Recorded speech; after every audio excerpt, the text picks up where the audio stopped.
Good morning students. ધોરણ 11 વિજ્ઞાન પ્રવાહની અંદર આપણે પ્રથમ ચેપ્ટર એટલે કે પહેલું ચેપ્ટર આપણે સ્ટાર્ટ કરેલું હતું. ચેપ્ટરનું નામ કયું હતું આપણું? ભૌતિક જગત. હવે આ ચેપ્ટરની અંદર મેં તમને ગઈકાલે કીધેલું એ પ્રમાણે ફક્ત ને ફક્ત એક જ માર્ક્સનો આવે છે. એક સવાલ ખાલી 2 માર્ક્સનો આવશે જે આજે આપણે જોવાનો છે. અને આ સવાલ તમારે કોઈ પણ પરીક્ષા 11મા ધોરણની હશે ને એમાં આ સવાલ 100% આવશે આ ચેપ્ટરમાં. આ ચેપ્ટરની કોઈ JEE કે કોઈ નીટની અંદર તમને કોઈ જરૂર પડવાની નથી. ફક્ત ને ફક્ત આપણે 11મા ધોરણ પૂરતું ભણવાનું છે. અને આગળ જો તમારે કદાચ બેઝિક નોલેજ માટે આપણે આ સવાલને યાદ રાખવાનો રહેશે. બાકી ધોરણ 12 ની અંદર આનો કોઈ ઉપયોગ થાય નહીં. ગઈકાલે મેં તમને બધી એ લખાવી હતી, બધી કિંમતો લખાવી હતી. એ કિંમતો દાખલા તરીકે સૌથી પહેલું હતું ગઈકાલે આપણે કેટલું ચાલ્યું એ ફરી રિવાઇઝ કરી લઈએ. પહેલું ચાલ્યું ભૌતિક વિજ્ઞાનની વ્યાખ્યા. શું હતી ભૌતિક વિજ્ઞાનની વ્યાખ્યા? ભૌતિક વિજ્ઞાન એ વિજ્ઞાનની શું છે? એક શાખા છે કે જેની અંદર શેનો અભ્યાસ કરવામાં આવે છે? શેનો અભ્યાસ? પ્રકૃતિ અને તેના નિયમો. બરાબર છે. ત્યાર પછી આપણે એના બદલે એક માર્કના સવાલ જોયા. એક માર્કના સવાલની અંદર સૌથી પહેલો સવાલ હતો એ હતો તમારો ભૌતિક વિજ્ઞાનનો વિસ્તાર. કેટલો હતો? 10 ની -14 મીટરથી લઈને 10 ની 26 મીટર સુધી. 10 ની -14 મીટર શું હતું? તો કે ભાઈ એ હતું આપણું શેની ત્રિજ્યા હતી? ન્યુક્લિયસ ત્રિજ્યા. અને 10 ની 26 શું હતું? તારાની સંખ્યા. બીજું આપણે જોયું હતું લંબાઈના માપક્રમનો ગુણોત્તર. એ આવતો 10 ની 40 ના માપક્રમ. ત્રીજું હતું સમયના માપક્રમ. કેટલો હતો? 10 ની -22 થી 10 ની 18. ઓકે બરાબર. અને છેલ્લું હતું આપણું કયું? દ્રવ્યમાન. દ્રવ્યમાનની અંદર કેટલું હતું? 10 ની પહેલું શું હતું? ન્યુક્લિયસ ઇલેક્ટ્રોનનું દ્રવ્યમાન. અને બીજું શું હતું? વિશ્વનું દ્રવ્યમાન. આ બધી વસ્તુ પછી આપણે ફૂલ ફોર્મ જોયા. સૌથી પહેલું હતું ITER, international thermonuclear experimental reactor. બીજું હતું LHC, લાર્જ હેડ્રોન કોલાઇડર. ત્રીજું હતું આપણું પછી પેલો EM, ઇલેક્ટ્રોન માઇક્રોસ્કોપ. પછી હતું ECG, ઇલેક્ટ્રોકાર્ડિયોગ્રાફ. બરાબર. આ રીતે આપણે બધા ફૂલ ફોર્મ જોયા. આ બધું થઈ ગયા પછી આજે લાસ્ટ સવાલ આપણે ચેપ્ટર આપણું પૂરું થઈ જશે. ચેપ્ટર ટોપિકનું નામ છે ભૌતિક વિજ્ઞાનના મૂળભૂત બળો. બરાબર. હું તમને સમજાવી દઉં છું અને આમાં કેટલું લખવાનું છે એ હું તમને લખી અને એનો ફોટો પાડીને તમને મોકલીશ. એટલું તમારે લખી કરવાનું. ચાલો તો સૌથી પહેલા પહેલી વસ્તુ ભૌતિક વિજ્ઞાનના કેટલા મૂળભૂત બળ છે યાદ રાખજો. એ 4 છે. 1 2 3 અને 4. બરાબર. સૌથી પહેલું આ એકદમ ફેમસ બળ છે ગુરુત્વાકર્ષણ બળ, જે તમે લોકો બધા જ ભણીને આવેલા છો. બરાબર. બીજું બળ છે વિદ્યુત ચુંબકીય બળ. ઓકે. ત્રીજું બળ છે એ છે સ્ટ્રોંગ ન્યુક્લિયર બળ. બરાબર. અને ચોથું બળ છે એ છે વીક ન્યુક્લિયર બળ. નામ તો બધાને આવડવાના જ છે, પરંતુ એની અંદર તમારે લખવાનું છે શું. એ શું લખવાનું છે હું તમને લખીને મોકલું છું. બરાબર. હમણાં તમારે સિમ્પલ સમજી લો કે કયા મૂળભૂત બળો છે. કેટલા બળ છે? 4. આ ચારે 4 બળો જો લખવાના પૂછાય તો એવું કહેશે કે ભૌતિક વિજ્ઞાનના મૂળભૂત બળો સમજાવો, તો તમારે ચારે 4 બળ લખવાના. કોઈ તમને 3 માર્કમાં પૂછાશે. અને જો આ 4 માંથી કોઈ પણ એક બળ લખવાનું કીધું તો એ તમને 2 માર્ક. આની અંદરથી 1 માર્કના સવાલ પણ નીકળી શકશે. દાખલા તરીકે સૌથી નબળું બળ કયું? બરાબર. સૌથી પ્રબળ બળ કયું? આ બળની અવધિ કેટલી છે? આ બળનો વિસ્તાર કેટલો છે? એ બધી વસ્તુ તમને મને લખાવો છો. એ બધી વસ્તુ 1 માર્કની અંદર આવી શકે. બરાબર. તો સૌથી પહેલી વસ્તુ કેટલા બળ છે? 4. કયા? ગુરુત્વાકર્ષણ બળ,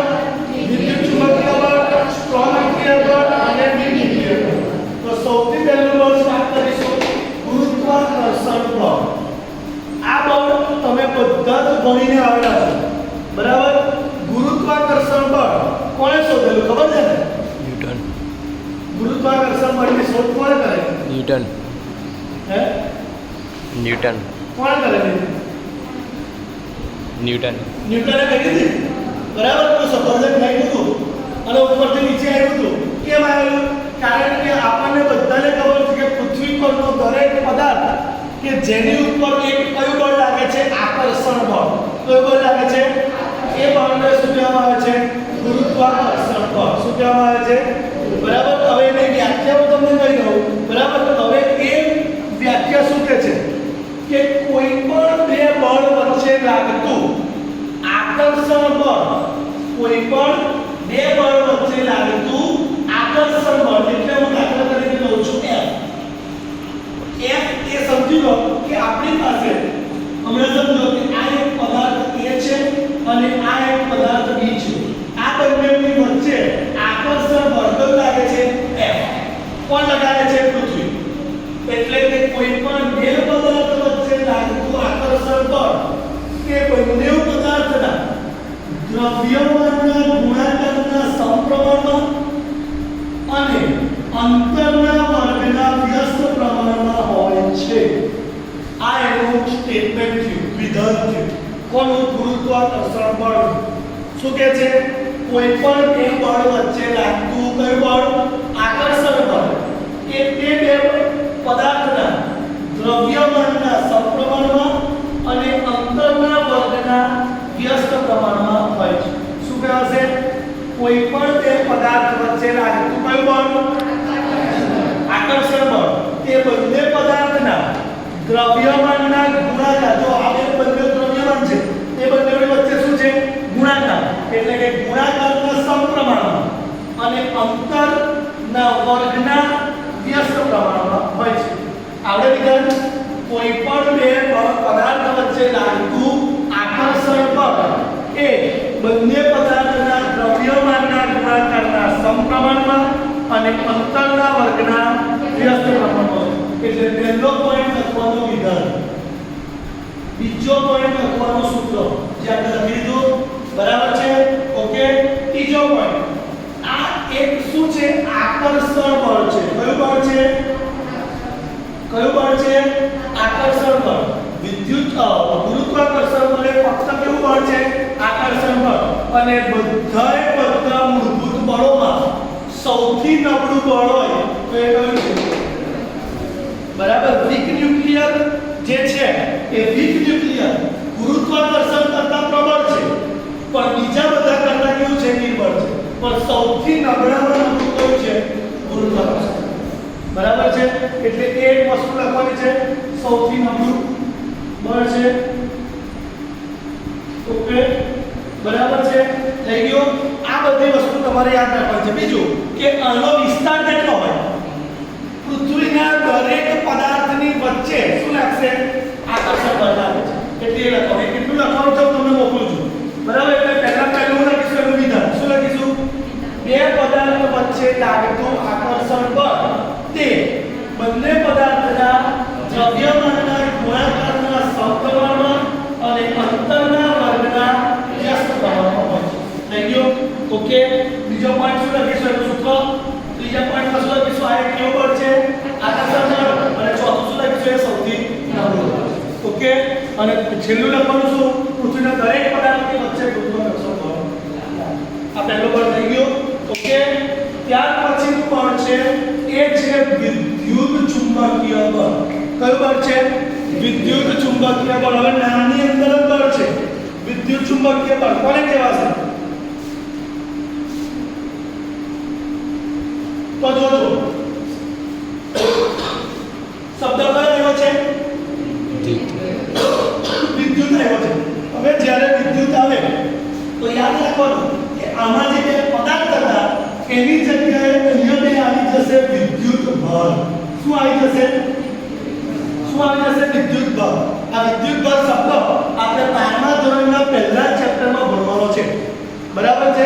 વિદ્યુત ભાર આપણો શું છે એ બધી વસ્તુ આપણે પછી ભણવાનું છે. મને એટલું સમજો કે જેવી રીતે બે પદાર્થ છે જેની વચ્ચે ગુરુત્વાકર્ષણ બળ લાગે છે, એવી જ રીતે બે વિદ્યુત ભાર છે જેની વચ્ચે શું લાગે છે? વિદ્યુત ચુંબકીય. બરાબર છે? એટલે વિદ્યુત ભારનો એકમ કુલંબ હોય.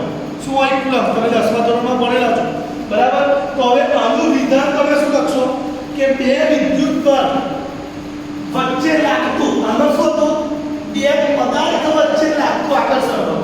જ્યારે આમાં શું લખીશું, બે વિદ્યુત બળ વચ્ચે લાગતું વિદ્યુત બળ. કયું બળ? એટલે કે બે વિદ્યુત બળ વચ્ચે લાગતું, હું અહીંયા છે ને તે Fe લખું છું બરાબર, ઇલેક્ટ્રિસિટી. બે વિદ્યુત બળ વચ્ચે લાગતું વિદ્યુત બળ એ વિદ્યુત બળના ગુણાકારના સમપ્રમાણમાં અને અંતરના વર્ગના વ્યસ્ત પ્રમાણમાં. ખાલી પદાર્થની જગ્યાએ શું આવી જશે, વિદ્યુત બળ, અને બળની જગ્યાએ શું આવી જશે, વિદ્યુત બળ. કે શું લખીશું, કોઈ પણ બે વિદ્યુત બળની વચ્ચે લાગતું વિદ્યુત બળ એ તેના વિદ્યુત બળના ગુણાકારના સમપ્રમાણમાં અને અંતરના વર્ગના વ્યસ્ત પ્રમાણમાં હોય છે બરાબર. આ એક આપણે લખવાનું છે, એની વ્યાખ્યા થઈ ગઈ.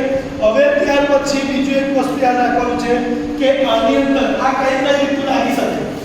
આ પહેલું વિધાન લખીશું, એનું સૂત્ર લખ્યું. હવે બીજું આમાં એક વસ્તુ યાદ રાખવાની છે કે આ વિદ્યુત બળ બે રીતે લાગે. આ વિદ્યુત બળ બે પ્રકારના હોય, એક સજાતીય અને એક વિજાતીય. કયા બળ વિદ્યુત બળ હોય? બે પ્રકારના. એક કયો? સજાતીય અને તો સજાતીય કોણ અને વિજાતીય કોણ? તો સમજો વિદ્યુત બળ બે પ્રકારના હોય, એક તો ધન અને એક તો ઋણ. તો બે ધન હોય કે બે ઋણ હોય તો આને સજાતીય કહેવાય. શું કહેવાય? અને એક ધન ઋણ કે ઋણ ધન હોય તો આને શું કહેવાય? વિજાતીય. બરાબર છે. તો જ્યારે બે સરખા વિદ્યુત બળ હોય તો એના પર કયું બળ લાગે? અપાકર્ષણ બળ લાગે. કયું બળ લાગે? અપાકર્ષણ બળ. કયું બળ લાગે? અને બે વિજાતીય હોય તો એની વચ્ચે કયું બળ લાગે? આકર્ષણ બળ. યાદ રાખજો કે ધન અને ઋણ વિદ્યુત બળ કે ઋણ અને ધન વિદ્યુત બળ બે વિજાતીય હોય તો એમના વચ્ચે કયું બળ લાગશે? આકર્ષણ. પણ બે સરખા વિદ્યુત બળ હોય તો એના વચ્ચે કયું બળ લાગશે? અપાકર્ષણ બળ. આ તમારે વિદ્યુત બળની અંદર યાદ રાખવાનું છે. સમજમાં આવે છે? પહેલું લખીશું શું, એનું વિધાન શું લખીશું કે ભાઈ બે વિદ્યુત બળ વચ્ચે લાગતું વિદ્યુત બળ તે બંને વિદ્યુત બળના ગુણાકારના સમપ્રમાણમાં અને અંતરના વર્ગના વ્યસ્ત પ્રમાણમાં હોય છે. થઈ ગયો? પછી એનું સૂત્ર લખી દીધું. ત્યાર પછી શું લખીશું કે વિદ્યુત બળ બે પ્રકારના હોય છે. કયા? ધન અને ઋણ. જો બંને ધન કે બંને ઋણ હોય તો તે વિદ્યુત બળ કયા વિદ્યુત બળ છે? સજાતીય. અને તેમના વચ્ચે કયું બળ લાગે છે? અપાકર્ષણ. અને એક ધન અને એક ઋણ અને ધન એ બંને કેવા છે? વિજાતીય. અને એમના વચ્ચે કયું બળ લાગશે? ઓકે બરાબર છે. ચાલો એટલે એ આપણે થઈ ગયું. ત્યાર પછી આની એ યાદ રાખવાનું છે સાપેક્ષ મૂલ્ય અને અવધિ દરેક. જો હું અહીંયા લખી દઉં છું સાપેક્ષ મૂલ્ય અને અવધિ. અવધિ એટલે વિસ્તાર બરાબર. હવે આનું સાપેક્ષ મૂલ્ય જે છે એ તમારે યાદ રાખવાનું છે 10⁻38 ઘન. કેટલું છે? 10⁻. સેમ આનું સાપેક્ષ મૂલ્ય જે છે એ 10⁻13 ઘન. કેટલું છે? 10⁻13 ઘન બરાબર. આની અવધિ અનંત છે. મેં તમને કીધું એ રીતે બધાની અંદર અપાકર્ષણ થાય, બધાની અંદર ગુરુત્વાકર્ષણ બળ લાગે. જ્યારે આ જે છે તે ફક્ત આની અવધિ કેટલી છે? ન્યુક્લિયસની અંદર માટે. મતલબ કે ન્યુક્લિયસની અંદરનો જે વિસ્તાર છે એ વિસ્તારની અંદર જ આ બળ લાગી શકે, એના સિવાય લાગી શકે નહીં. બરાબર છે. અને બીજી વસ્તુ કે કોની વચ્ચે લાગે તો પ્રોટોન ન્યુટ્રોન એ બધી વસ્તુ આપણે ભણવાની છે. બધા તમારે આપણે યાદ રાખવાનું. કેટલા બળ થયા? બે. પહેલું કયું થયું? ગુરુત્વાકર્ષણ બળ. શું કહે છે? કોઈ પણ બે પદાર્થ વચ્ચે લાગતું આકર્ષણ બળ એ બંને પદાર્થના દ્રવ્યમાનના ગુણાકારના સમપ્રમાણમાં અને અંતરના વર્ગના વ્યસ્ત પ્રમાણમાં હોય છે. સૂત્ર બી લખી દીધું કે કયા પ્રકારનું બળ છે? આકર્ષણ બળ. કેવું બળ છે? સૌથી નબળું બળ. તેનું સાપેક્ષ મૂલ્ય કેટલું છે? 10⁻. અને અવધિ કેટલી છે? પતી ગયા 5.5. જો આ 1 પોઈન્ટ, આ 2 પોઈન્ટ, આ 3, આ 4, આ 5 અને આ 6 પોઈન્ટ લખી દો એટલે તમારા 2 માર્ક આવી ગયા. બરાબર. સેમ એવી જ રીતે કયું બળ? વિદ્યુત ચુંબકીય બળમાં શું લખીશું? કોઈ પણ બે વિદ્યુત બળ વચ્ચે લાગતું વિદ્યુત બળ તે બંને વિદ્યુત બળના ગુણાકારના સમપ્રમાણમાં અને અંતરના વર્ગના થઈ ગયો. સૂત્ર લખાઈ ગયું. પછી શું લખવાનું કે બે સજાતીય વિદ્યુત બળ વચ્ચે કેવું લાગે છે? અપાકર્ષણ બળ. અને બે વિજાતીય વિદ્યુત બળ વચ્ચે કેવું લાગે છે? સાપેક્ષ મૂલ્ય કેટલું છે? અને અવધિ કેટલી છે? ન્યુક્લિયસની અંદરના વિસ્તારમાં. બે બળ વધી ગયા. ચાલો હવે સ્ટાર્ટ કરીએ છે ત્રીજું બળ, સ્ટ્રોંગ ન્યુક્લિયર બળ. ધ્યાનથી જોજો.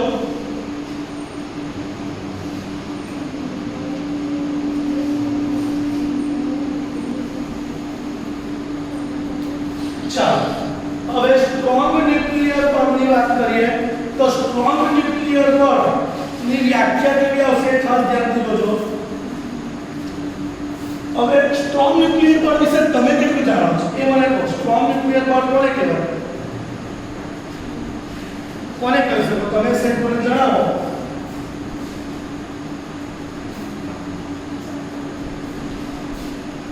નહીં?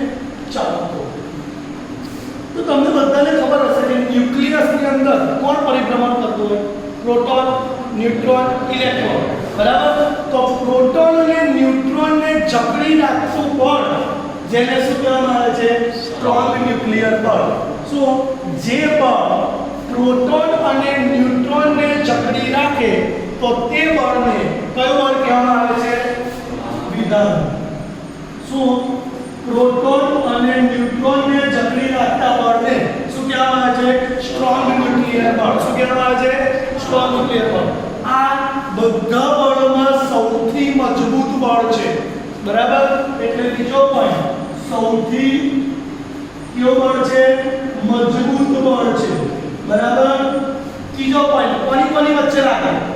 તો proton proton, neutron neutron, proton neutron, neutron proton.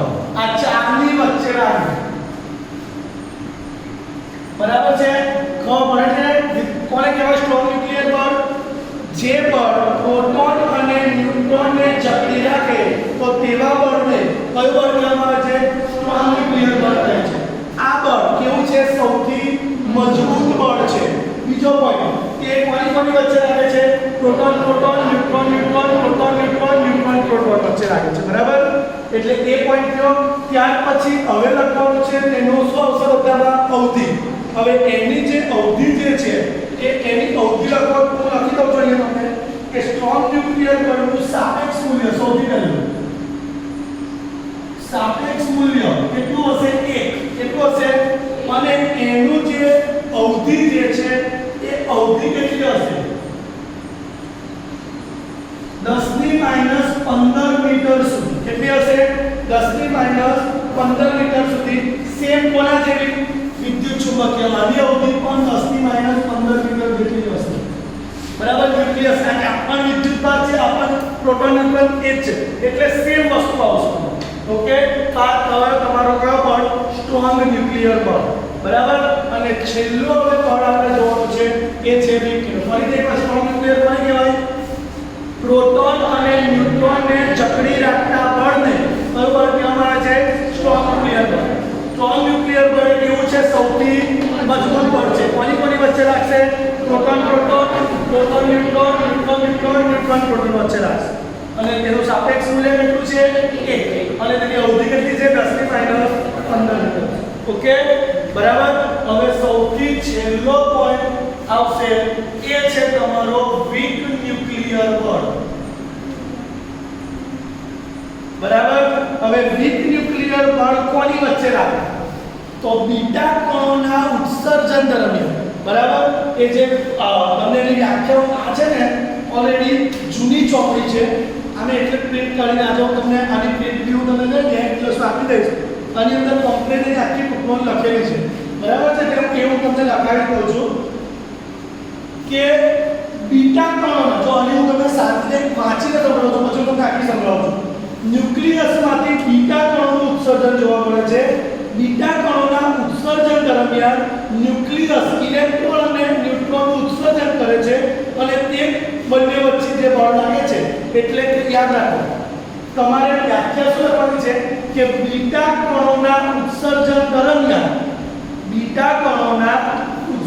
દરમિયાન લાગતા બળને કયું બળ કહેવામાં આવે છે વીક ન્યુક્લિયર બળ તમે ભણ્યા છો રેડિયમ બળ તેની અંદરથી 3 કણ નીકળે છે આલ્ફા બીટા અને ગામા બરાબર છે એમાં બીટા કણોના ઉત્સર્જન દરમિયાન આપણને શું મળશે ન્યુટ્રોન અને ઇલેક્ટ્રોન મળશે તે બંને વચ્ચે જે પણ બળ લાગે તે બળને કયું બળ કહેવામાં આવે છે વીક ન્યુક્લિયર બળ કયું બળ કહેવામાં આવે છે એટલે એનું વિધાન શું લખીશું કે બીટા કણોના ઉત્સર્જન દરમિયાન લાગતા બળને શું કહેવામાં આવે છે વીક ન્યુક્લિયર બળ બીજો પોઈન્ટ લખવાનો છે આ સૌથી નબળું બળ નથી સૌથી નબળું ગુરુત્વાકર્ષણ બળ છે પરંતુ વીક ન્યુક્લિયર બળ એ વીક ન્યુક્લિયર બળ ગુરુત્વાકર્ષણ બળ કરતા પ્રબળ એટલે એના કરતા મજબૂત પણ વિદ્યુત ચુંબકીય બળ અને સ્ટ્રોંગ ન્યુક્લિયર બળ કરતા કેવું છે નબળું બળ છે બરાબર યાદ રાખજો નામ ભલે વીક છે પણ એ વીક ગુરુત્વાકર્ષણ બળ કરતા કેવું છે પ્રબળ છે પરંતુ આ બંને બળ કરતા કેવું છે નબળું છે બરાબર છે ત્યાર પછી હવે એનો લાસ્ટ પોઈન્ટ યાદ રાખવાનો છે કે એનું સાપેક્ષ મૂલ્ય બરાબર સાપેક્ષ મૂલ્ય આનું નથી આવતું વીક ન્યુક્લિયર કે પોતે જ એકદમ નબળું છે એટલે એનું પણ એની અવધિ આવે છે એ અવધિ તમારે યાદ રાખવાની છે 10⁻15 મીટર સેમ જ બરાબર એટલે એનું અવધિ તમારે જે છે એ અવધિ યાદ રાખવાની છે 10⁻15